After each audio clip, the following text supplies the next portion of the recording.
Salut à tous, vidéo un petit peu spéciale aujourd'hui, on va parler de raccourcis. J'ai eu l'idée de cette vidéo quand j'ai expliqué à un de mes collègues comment utiliser VS Code et j'ai remarqué qu'il s'amusait à faire quelques petits copier-coller rapidement à la main, tout un tas de petites choses qui m'ont hérissé le poil et je me suis dit que ça valait le coup de faire une petite vidéo parce que je suis sûr que certains d'entre vous n'ont jamais utilisé ces raccourcis. Petit message pour tous les utilisateurs de Mac. La grande majorité des raccourcis que je vais montrer sont utilisables à la fois sur Windows et sur Mac. Il suffit de remplacer commande par contrôle ou contrôle par commande. Mais vous avez l'habitude. Bien, on va commencer par quelque chose qui est simple, puisque quand vous utilisez VS Code ou VS Codium, vous avez tout de suite les petits raccourcis qui sont affichés ici. Alors, on va les voir rapidement. Le petit F11 pour se mettre en plein écran, donc ça peut être utile quand vous avez vraiment besoin de voir un petit fichier. De la même manière, on peut aller ouvrir un app.vue. Alors qu'est-ce que j'ai fait là? J'ai fait un CTRL P pour pouvoir lire la liste des fichiers, ce qui est différent de CTRL SHIFT P, qui lui me permet d'aller chercher tout ce qui est configuration et ainsi de suite. Donc, par exemple, les settings. CTRL P pour aller ouvrir un fichier, je vais aller chercher le fichier app, ça marche aussi pour les extensions, donc .vue, ça marche également si vous avez des noms à rallonge, par exemple Hello World, la seule combinaison qu'il ait trouvée, c'est bien le Hello World. On va rentrer là-dedans, je vais plutôt ouvrir le app, hop. Et donc du coup, ici on se retrouve dans le fichier. Ce que j'aime moi bien faire, c'est de faire un CTRL SHIFT P et de mettre en zen.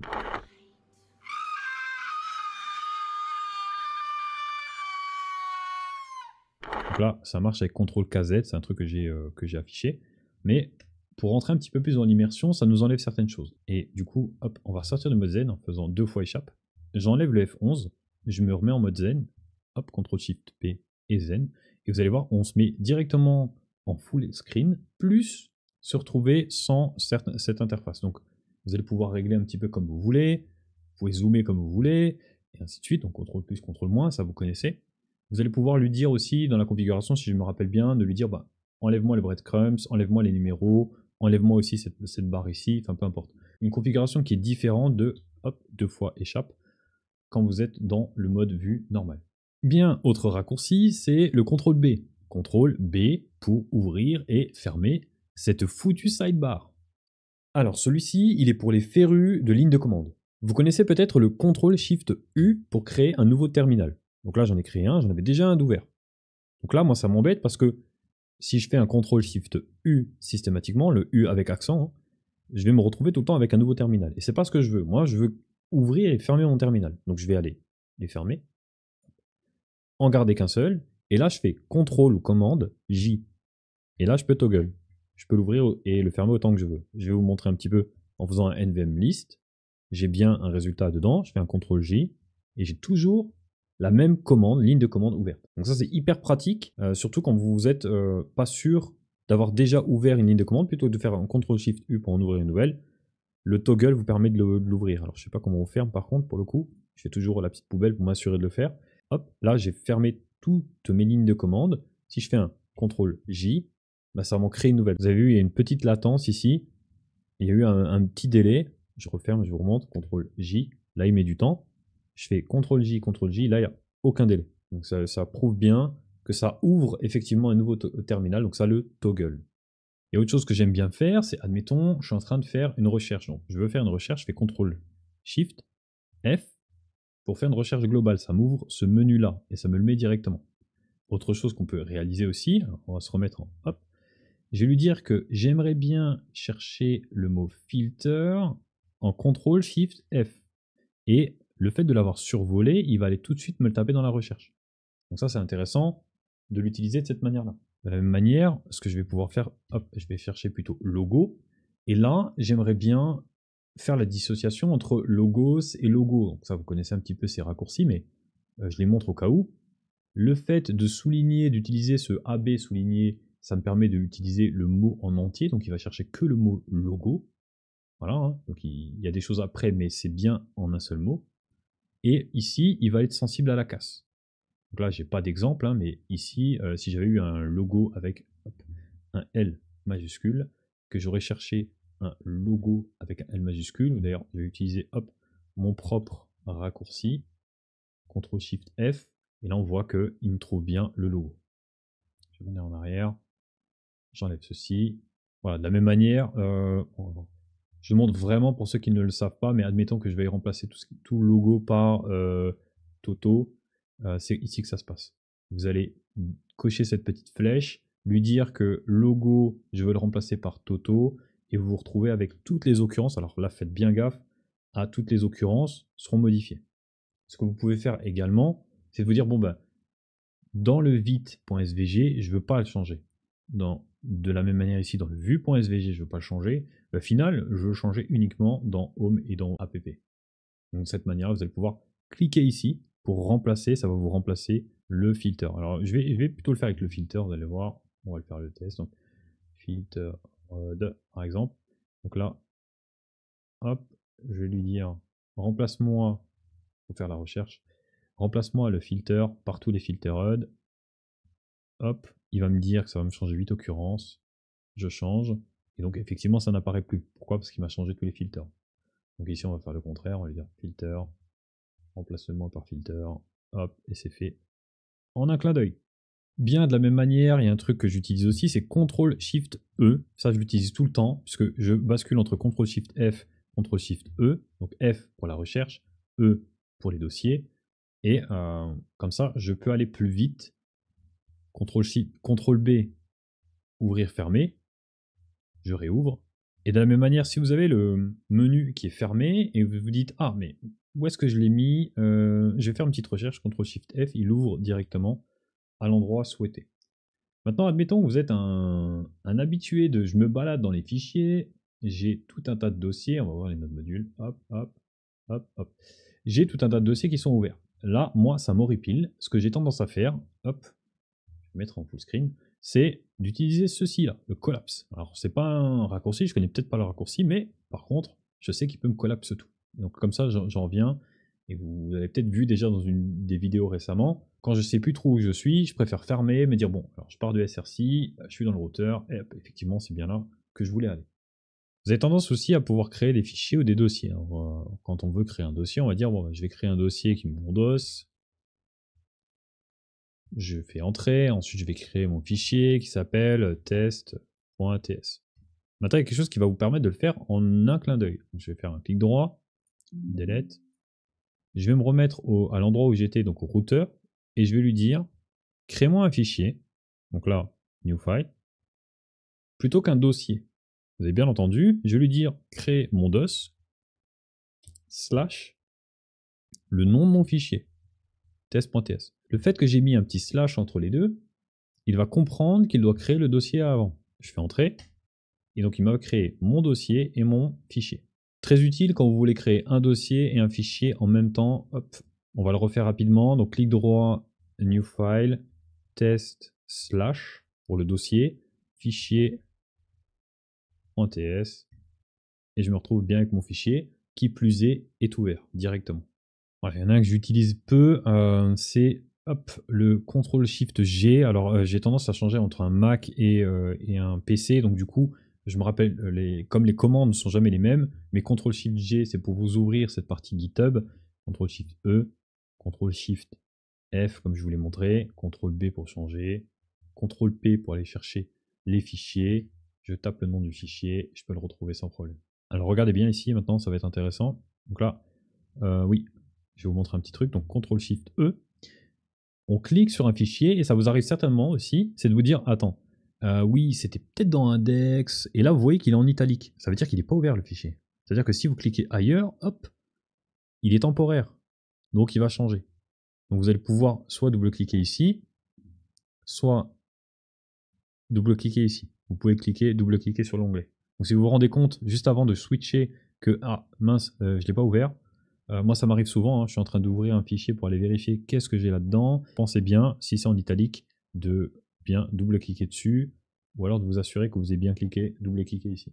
Je vous montre rapidement un raccourci suivant, un CTRL-W pour fermer les fichiers. Donc je fais CTRL-V, CTRL-W, je collapse, je vais faire un CTRL-P pour aller ouvrir mon app. Je vais ouvrir également, je ne sais pas trop, un .css, donc le style .css. Admettons maintenant que je veux switcher entre les deux, je fais un CTRL Tab.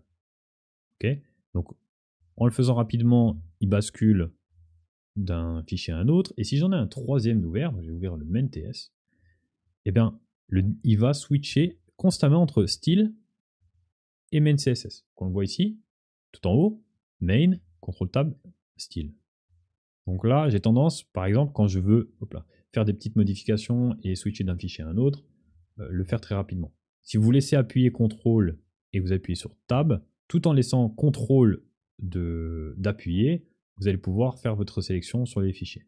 Donc on a vu le CTRL W pour fermer des fichiers. Il y a également un raccourci qui est très utile, c'est de dire mince, c'est pas ce fichier que je voulais fermer. Comment je fais? CTRL SHIFT T. Et là, ça me réouvre le fichier que je viens de fermer. Regardez bien, c'est main.ts, je fais CTRL W pour le fermer, CTRL SHIFT T, et ça me réouvre le main.ts.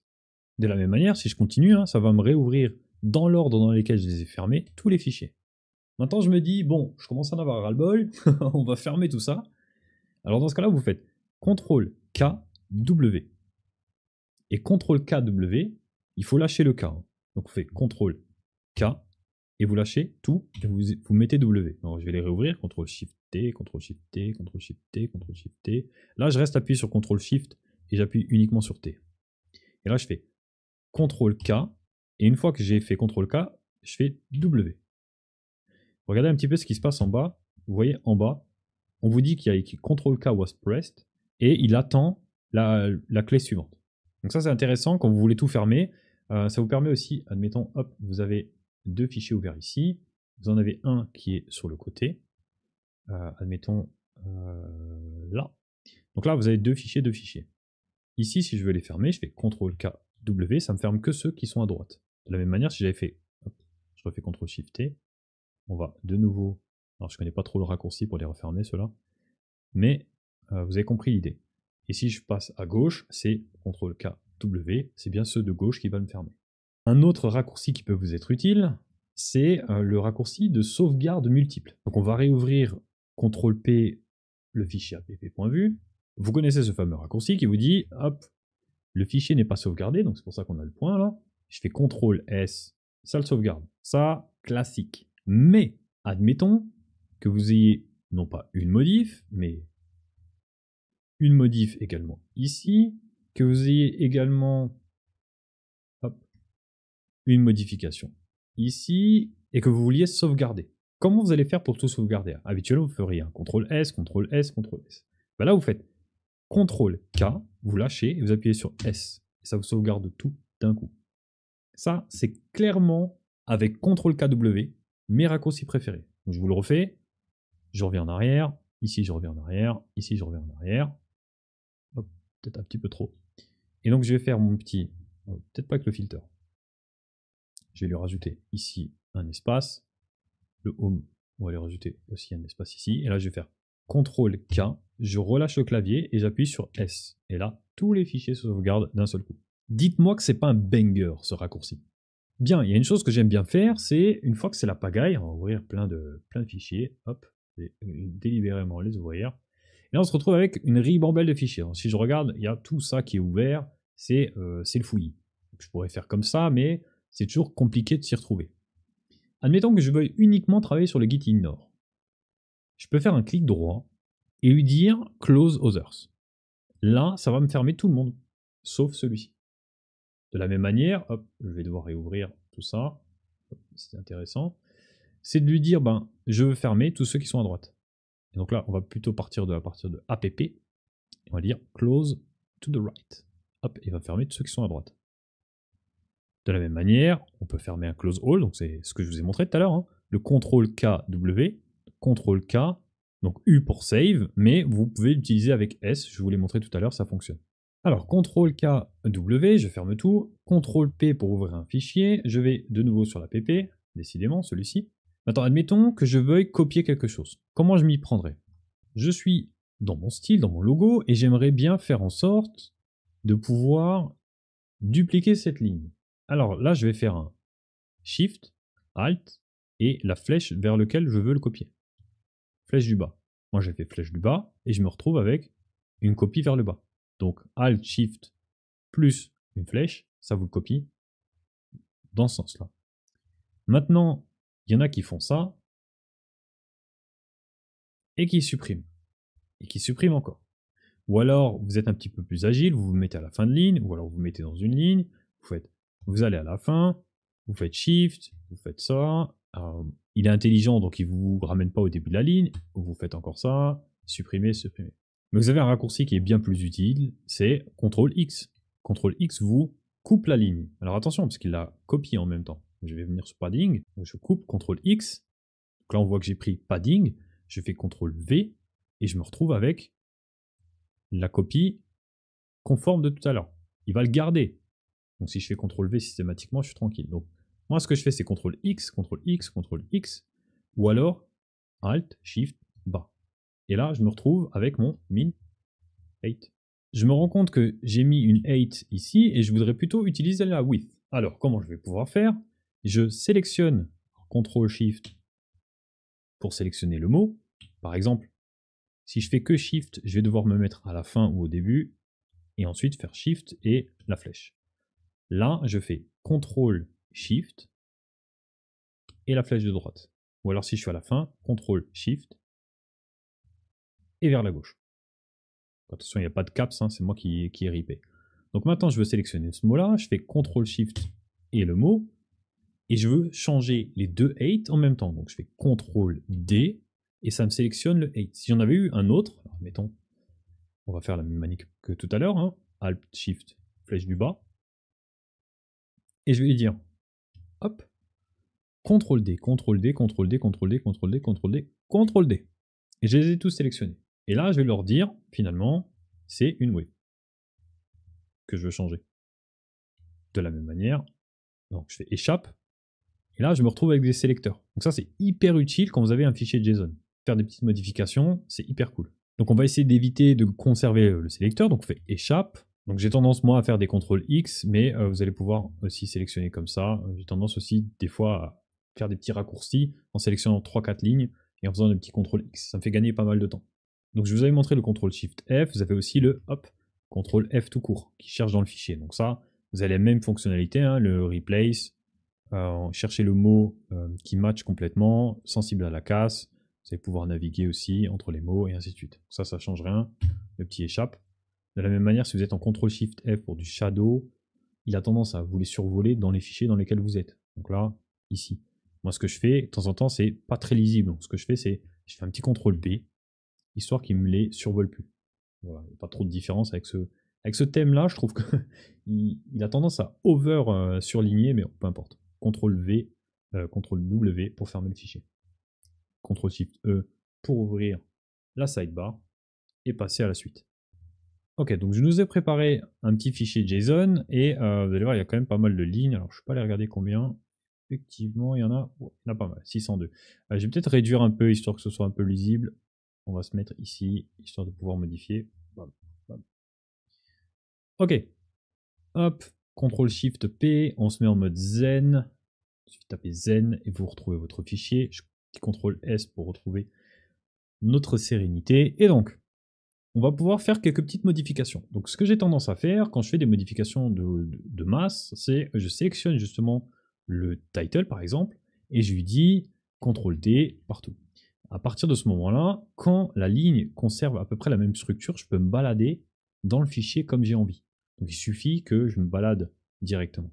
Là, l'erreur à ne pas faire, c'est de pouvoir, admettons, bouger ici petit à petit. Parce que regardez un petit peu le title ligne 11, il n'a pas la même taille que le title ligne 5. Donc si vous vous amusez à vous dire je fais juste la flèche droite jusqu'à arriver à la virgule, vous allez vous retrouver coincé. Parce que regardez, là on ne se retrouve pas à la fin de la ligne. Donc ce que je fais moi, j'utilise le end, donc le fin, le bouton fin qui est à côté du supre, pour me retrouver à la fin de la ligne. Donc là je suis certain que je suis à la fin de la ligne.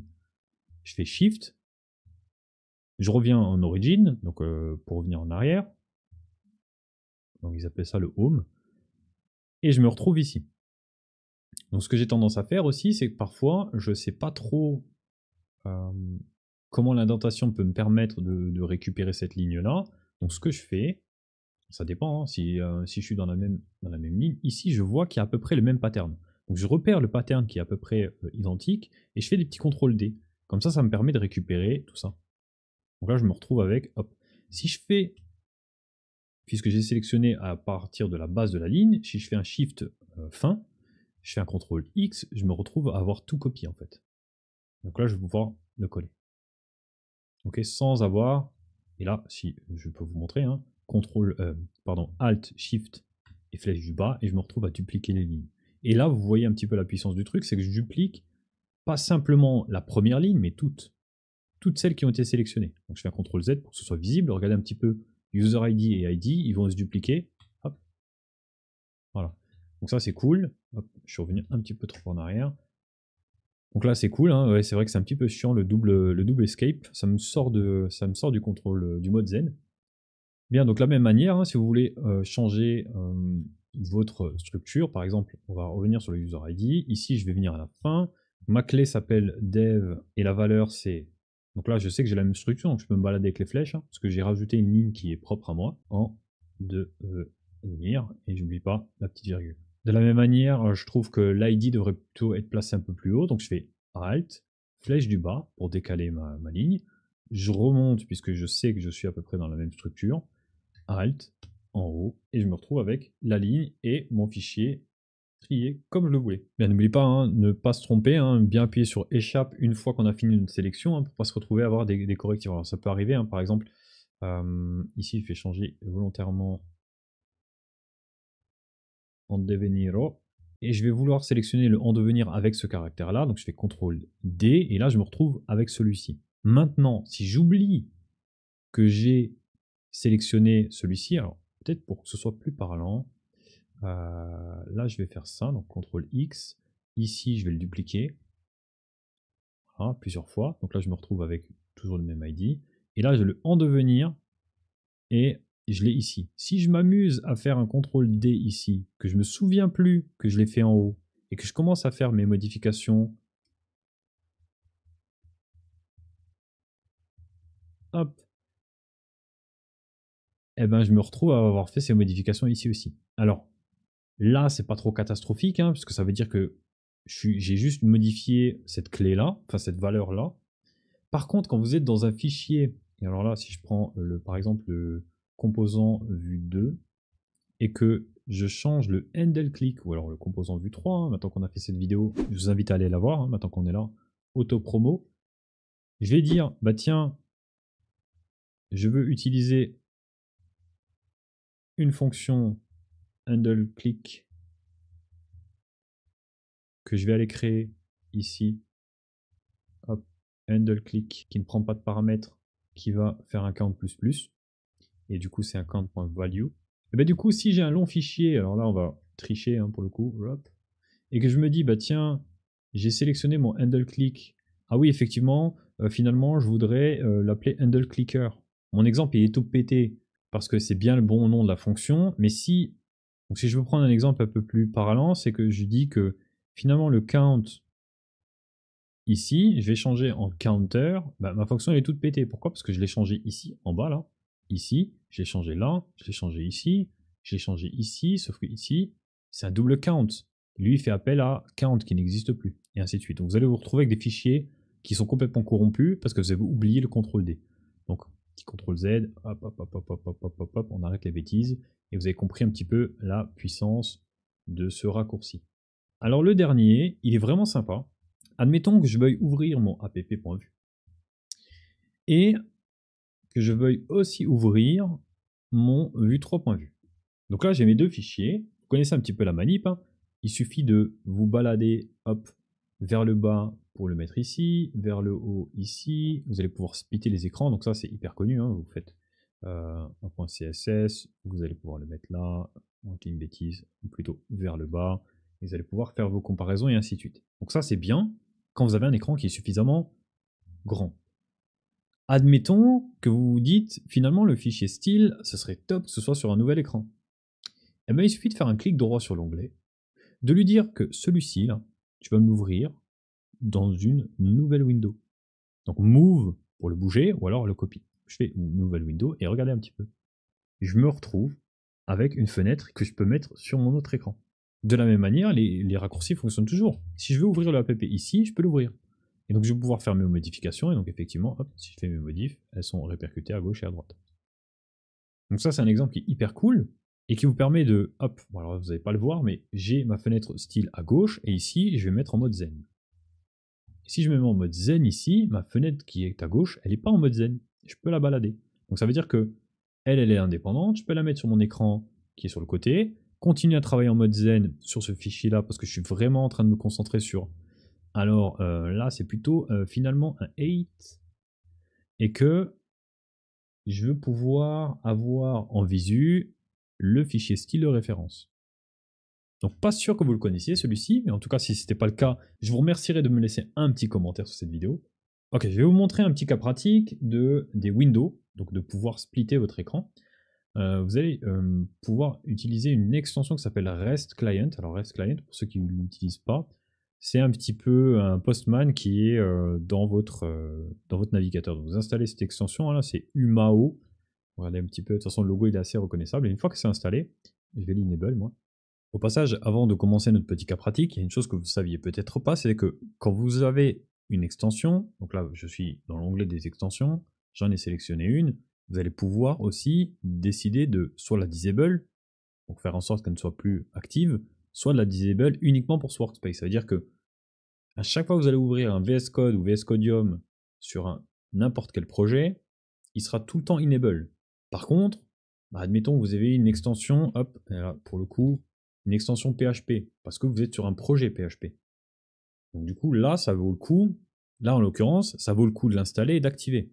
Je vais vous montrer rapidement les extensions que j'utilise, donc il y en a quand même pas mal, et on voit que par exemple, j'en ai désactivé quelques-unes. Donc Live Server que j'utilisais il y a pas mal de temps, Peacock, Axe et ainsi de suite, qui ne sont pas utiles dans ce projet-là, puisque effectivement, j'en ai pas besoin. Admettons que je n'utilise pas Tailwind ici, donc je vais faire Manage, et je dis pour ce workspace-là spécifiquement, j'en ai pas besoin. Ce qui va vraiment alléger votre VS Code. Là, on va dire que le Dark Theme, on va le laisser. IntelliFence, on voit que j'en ai pas besoin. Vous allez comme ça pouvoir sélectionner toutes les extensions que vous n'utilisez pas. Et au passage, BeardIcon est super. Alléger vraiment le lancement de votre VS Code et personnaliser quelque part votre expérience de développement pour chacun des projets. Je vous parlais de Peacock tout à l'heure, j'en ai parlé, je vais réactiver et je vais lui dire, hop, maintenant que c'est activé, CTRL-SHIFT-P, là je vais utiliser Peacock, je vais lui dire change ma couleur et je vais pouvoir sélectionner une couleur. Donc là il y a des couleurs qui sont présélectionnées et je vais pouvoir aussi en rentrer une bien spécifique. Donc je lui dis vue green, vue, on est sur du vue, et je me retrouve avec cette extension. Maintenant admettons du jour au lendemain, finalement j'en ai plus envie, ou pour ce projet-là je ne veux pas l'utiliser. Là pour le coup il va falloir que je retourne dans les settings, que j'aille chercher la couleur que j'ai attribuée pour ce workspace, et que je lui dise hop, cette couleur je n'en veux pas. Donc je reviens ici, je lui dis hop, c'est plus facile à partir de là, je vais lui dire disable workspace ou disable tout court. Je restart l'extension, et comme ça je me retrouve avec mes extensions bien gérées. On fait l'enable, et donc hop, on va nous montrer des exemples. Voilà, on va aller récupérer ceci. Donc ce que je vais faire, c'est que je vais aller hop, créer un petit fichier, et là vous allez pouvoir carrément dans votre folder créer un dossier que vous allez appeler HTTP, vous l'appelez comme vous voulez. Et du coup je vais faire JSON place folder.http. Je vais mettre cette requête ici, je vais hop, utiliser une URL qui me permet d'aller récupérer des informations, et CTRL B, et vous avez le petit send request qui s'est affiché ici. Donc je clique sur send request, et je me retrouve avec une requête HTTP qui a été exécutée dans mon VS Code. Et là, on comprend tout de suite quel est l'intérêt d'avoir une fenêtre volante. Donc je vais fermer ça, je vais lui dire move into a new window, je vais un peu agrandir histoire que ce soit visible. Donc imaginons que je suis en train de travailler, je fais mon petit send request, et là je me retrouve avec mes requêtes ici. Donc là j'ai retrouvé la facilité d'avoir un postman, hop, qui me permet de faire ce que j'ai envie sur mes composants et de pouvoir exécuter mes requêtes. Donc l'avantage des client REST, c'est que vous allez pouvoir chaîner pas mal de requêtes. Hop, vous allez récupérer une autre requête ici. Vous n'êtes pas obligé de mettre le HTTP1, vous allez pouvoir lancer la requête comme ça. Vous balancez la requête et vous voyez, hop, bam bam bam. Donc là j'ai une liste d'albums, visiblement, et si je clique ici, j'ai une liste de posts. Voilà, très utile. Donc là, pareil, on parlait des raccourcis et des patterns. Regarde un petit peu. Là, je suis sur la ligne 2. Je vais lui dire, bah tiens, CTRL D, je suis bien parti de la ligne 2, et il va se rendre compte qu'il y a des patterns qui sont exactement identiques. Je fais une petite suppression histoire de remettre en forme mon fichier, et là, je me retrouve tranquille. Bien, j'espère que ce petit tour de VS Code ou VS Codium vous a plu. Dites-moi dans les commentaires si vous avez appris quelque chose. Je vous ai fait une petite vidéo de la migration d'un composant Vue 2 en Vue 3, histoire de nous rafraîchir la mémoire. N'hésitez pas à aller la regarder et vous donner votre avis. Le petit pouce bleu, c'était Dev. Je vous dis à la prochaine.